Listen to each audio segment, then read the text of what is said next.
శ్రీమాత్రే నమః. కన్యా రాశి వారికి లాభస్థానం బ్రహ్మాండంగా మారబోతుంది.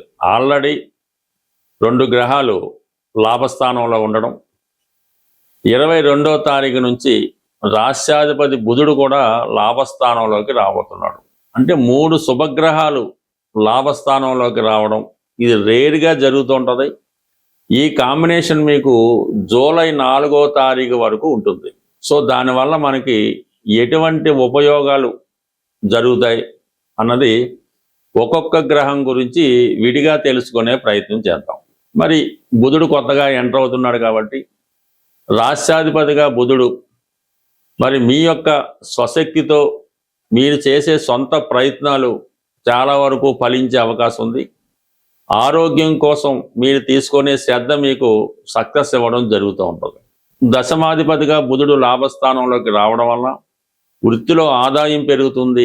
వృత్తిపరమైన ప్రమోషన్ అన్నది రావడం జరుగుతూ ఉంటుంది. మరి విద్యార్థులు ఎవరైనా ఈ కన్యా రాశిలో ఉన్నవాళ్ళు మరి మెడికల్ ఎంట్రన్స్లో కానీ మరేదైనా దాంట్లో విజయం సాధించే అవకాశం ఉంది. ఎక్కువగా కన్యా రాశిలో వాళ్ళు మెడికల్ విద్యను ఆశిస్తుంటారు కాబట్టి అటువంటి వారికి సునాయాసంగా మీకు మంచి ర్యాంక్ రావడం, మంచి కాలేజీలో సీట్ రావడం జరిగే అవకాశం ఉంటుంది ఈ కన్యా రాశి వారికి. ఇక గురువు లాభస్థానంలో ఉన్నాడు. చతుర్థాధిపతిగా లాభస్థితి. సొంత గృహం ఏర్పరచుకోవాలని మీ కళ 100% నెరవేరుతుంది.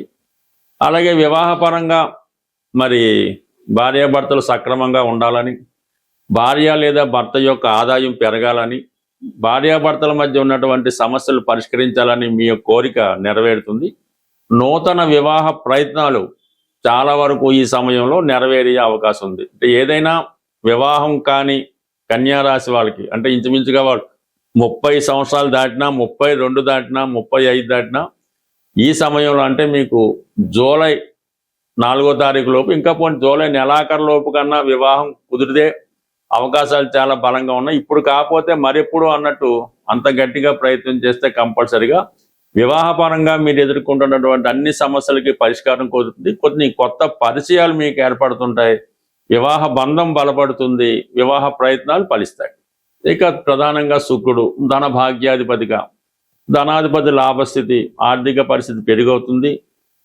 కుటుంబంలో స్త్రీలకు ఉద్యోగం రావడం జరుగుతుంది. భాగ్యాధిపతి లాభస్థానం అంటే ఇక దాన్ని మించిన అదృష్టం లేదు. మీకన్నా అదృష్టం పూర్వపుణ్యం యాక్టివేట్ అవుతుంది. పెద్దవారి సహకారం లభిస్తుంది. శుక్రుడు లాభస్థానానికి వస్తే లక్ష్మీ అనుగ్రహం లభించినట్టే, సాక్షాత్తు మీ యొక్క క్యాష్ బాక్స్లో అమ్మవారు కూర్చున్నట్టే ఉంటుంది. కాబట్టి ఆర్థిక పరంగా మీకు చాలా అనుకూలమైన స్థితి. ఇక దానికి అదనంగా రవి దశమ స్థానంలో దిగ్బలుడై ఉన్నాడు. అంటే వృత్తిరీత్యా కొన్ని ట్రాన్స్ఫర్లు రావచ్చు, వృత్తిపరంగా కొన్ని మార్పులు వచ్చే అవకాశం ఉంది. అది మీకు హ్యాపీగానే ఉంటుంది. అంటే వృత్తిపరమైన ప్రమోషను, ట్రాన్స్ఫర్ లాంటివి మీకు సాధించే అవకాశం ఉంది. అలాగే కుజుడు భాగ్యస్థానంలోకి రావడం వల్ల ఏంటంటే మీ సంతానం యొక్క అభివృద్ధి, అలాగే మీకు స్థిరాస్తిపై ఉన్నటువంటి సమస్యలు సాల్వ్ అవుతాయి. భాగ్యంలో ఉన్నటువంటి కుజుడు వ్యయాన్ని వీక్షించడం వల్ల స్థిరాస్తి మీద మీరు పెట్టుబడి పెడతారు. ఎందుకంటే ఇక్కడ స్థిరాస్తి కొనుక్కోవడం జరుగుతుంది, పెట్టుబడి జరుగుతుంది, కుజుడు సహకరిస్తున్నాడు. బట్ ఏదైనా సొంత గృహం ఏర్పాటు చేసుకొని మీ ప్రయత్నం చాలా వరకు నెరవేరే అవకాశం ఉంటుంది. ఇక వీటన్నిటినీ పక్కన పెడితే 6వ స్థానంలో రాహుగ్రహం. ఇది శత్రువులపై విజయాన్ని లభిస్తుంది. ఇంటర్వ్యూలో సక్సెస్ రావడం జరుగుతుంది. మీరు ఏ ప్రయత్నం చేసినా అవతలవాడు ఎంత గొప్పవాడైనా ఆ విజయం మీకు రావడం జరుగుతూ ఉంటుంది. సో ఏదైనా సప్తమంలో శని ప్రయత్నం ఆలస్యం చేస్తుంటాడు తప్ప ఇవ్వడం మాత్రం ఖచ్చితంగా ఇస్తాడు. అందువల్ల ఏంటంటే ఇప్పుడు మీరు మీ ప్రయత్నాన్ని మరింత వేగవంతం చేసుకుంటే మరి అటు ఉద్యోగ సంబంధించిన విషయాల్లో కానీ, వివాహ సంబంధించిన విషయాల్లో కానీ పూర్తి సక్సెస్ అన్నది రావడం జరుగుతూ ఉంటుంది. అంటే మొత్తం మీద కన్యా రాశి వారికి ఇంచుమించుగా అన్ని గ్రహాలు సహకరించడం జరుగుతుంది. ఎటొచ్చి 12వ స్థానంలో ఉన్నటువంటి కేతుగ్రహ ప్రభావం వల్ల ఇతరుల సలహాలు వినడం వల్ల నష్టపోవడం జరుగుతుంది. అన్నెసరీ ఇన్వెస్ట్మెంటు, పనికిరాని వ్యక్తుల్ని నమ్మడం, ఏదో ఒక పేరుతో ఈ సాధువులనో ఋషులనో లేదంటే ఈ జ్యోతిష్కులను నమ్మి వాళ్ళు చెప్పింది చేసి ఊరిక మనీ అంతా వేస్ట్ చేసుకోవడం వల్ల కొంత నష్టపోయే అవకాశం ఉంది. కాబట్టి ఈ సమయంలో మీరు అటువంటి ప్రయత్నాలు ఏవి చేయకుండా మీ స్వశక్తితో మీ అదృష్టాన్ని నమ్ముకుంటే 100% జీవితంలో గొప్ప సక్సెస్ అన్నది ఏదో ఒకటి మీకు ఈ సమయంలో రావడం జరుగుతుంది. మరి ప్రస్తుతం గోచార రీత్యా సమస్యలు ఎదుర్కొంటున్నవారు, అంటే ఏదైనా ప్రతి సమస్యకి కూడా శని భగవానుడు ఒక్కడే కారణం అవడం, అలాగే అదృష్టాన్ని ఇవ్వడానికి గురుగ్రహం ఒక్కటే కారణం కాదు. బట్ ఏదైనా గ్రహాల యొక్క అనుగ్రహం పొందాలంటే ముందుగా మనం ఏ గ్రహం యొక్క అనుగ్రహం పొందాలన్నా రవిగ్రహ అనుగ్రహం తప్పనిసరి. అందుకనే ప్రతి ఒక్కరూ జీవితంలో ప్రతిరోజు కూడా ప్రథమంగా ఈ సూర్య నమస్కారం చేసుకోవడం, వీలున్న వాళ్ళు ఆదిత్య హృదయాన్ని పారాయణ చేయడం వల్ల రవి అనుగ్రహిస్తాడు. రవి అనుగ్రహించినప్పుడు అటు ప్రభుత్వం సహకరిస్తుంది, పెద్దవారు సహకరిస్తారు, మెయిన్గా ఆరోగ్యం కూడా అనుకూలించే అవకాశం ఉంటుంది. కాబట్టి ఇందులో స్త్రీ పురుషులన్న భేదం లేదు, ఇద్దరు కూడా సూర్య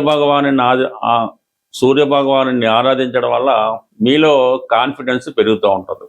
అయితే మనం ఏ పని చేయాలన్నా కూడా శని యొక్క అనుగ్రహం కూడా తప్పనిసరిగా ఉండాలి. అటువంటి శనిగ్రహ అనుగ్రహం సులభంగా పొందాలనుకున్న వాళ్ళకి ఈ వారం చివరిలో శనివారం రోజు అంటే 27వ తారీఖున శని త్రయోదశి రాబోతుంది. ఆ శని త్రయోదశి నాడు విధి విధానంగా మీరు శివాలయంలో ఉన్నటువంటి నవగ్రహాలైనా, ఇండిపెండెంట్గా ఉన్న నవగ్రహాల్లో అయినా ఆ రోజు విధి విధానంగా శని భగవానునికి అభిషేకం లాంటిది చేయించవలసి ఉంటుంది. అది స్వతంత్రంగా కాకుండా అక్కడ ఉన్నటువంటి పురోహితుల ద్వారా, ఆ గుడి యొక్క పద్ధతి ద్వారా 1 by 1 అంటే ఒకరి తర్వాత ఒకరు ఆరాధించుకోవాల్సి ఉంటుంది. ఇప్పుడు సాధారణంగా ఏం చేస్తారంటే ఒకరు ఏదో పువ్వులు పెట్టి పూజ చేస్తుంటాడు, ఒకడేమో నువ్వులు వేస్తుంటాడు, ఇంకోటి వచ్చి ఆయిల్ వేస్తుంటాడు. ఇలాగా అది శనికి చాలా డిస్టర్బ్ అవుతూ ఉంటుంది. అది క్రమశిక్షణ లేకపోవడం అన్నది శని భగవానికి చాలా ఇబ్బంది కలిగే విషయం. కాబట్టి ఏ సమయంలో అయితే మనకి ఎప్పుడైతే శనివారం శనిహోర ప్రారంభమైందో అది 1 by 1 శనికి డిస్టర్బ్ లేకుండా క్రమశిక్షణతో ఈ అభిషేకం చేసుకోవడం.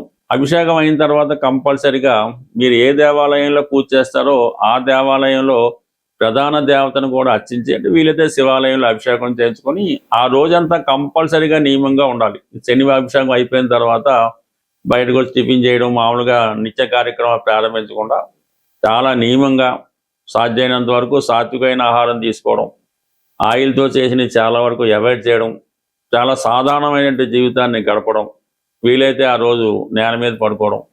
మర్నాడు ఆదివారం కాబట్టి 90% ఆదివారం కూడా ఆ నియమాన్ని మీరు పాటించవలసి ఉంటుంది. అంటే ఏదైనా ఈ 2 రోజులు కూడా సంపూర్ణంగా మీరు చాలా సింపుల్ లైఫ్ అనుభవించడం వల్ల ఆటోమేటిక్గా శని భగవానుడి యొక్క అనుగ్రహానికి సులభంగా పొందడం జరుగుతుంటుంది. మామూలులో చేసుకోవచ్చు. ఈ ప్రత్యేక పర్వదినాల్లో చేసుకున్నప్పుడు ఆ ఫలితం మరింత అధికమైనటువంటి ఫలితాన్ని ఇవ్వడం జరుగుతుంటుంది. కాబట్టి కంపల్సరిగా మరి ఈ వారంలో వచ్చే శని త్రయోదశి, ఆ మన్నాడు వచ్చే ఆదివారం 2 రోజులు చేసుకోవడం వల్ల కంప్లీట్గా మీరు అటు సూర్య భగవానుడి అనుగ్రహం, శని భగవానుడి అనుగ్రహం లభించి మీ జీవితంలో ఉన్నటువంటి చిన్న చిన్న సమస్యలకి చాలా సులభంగా పరిష్కారం లభిస్తుంది. స్వస్తి.